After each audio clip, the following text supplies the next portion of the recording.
النهاردة جيشنا ورئيسنا وشعبنا بيبعت رسالة مهمة جدا. رسالة: مصر أمن وأمان. عندنا جيش قوي، عندنا رئيس قوي، وعندنا شعب قوي بنحافظ على أرضنا. ما يعني أنا عايزة أقول لكم على حاجة: إحنا كشعب ما بنحبش نخش في الحروب والدمار والخراب.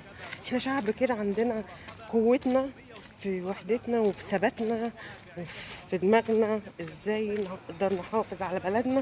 في نفس الوقت عندنا ما شاء الله تبارك الله جيش يسد عين الشمس زي ما بيقولوا، في 6 ساعات يطوي الوطن العربي كله.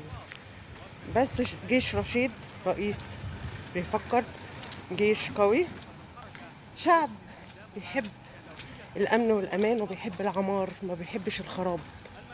شعب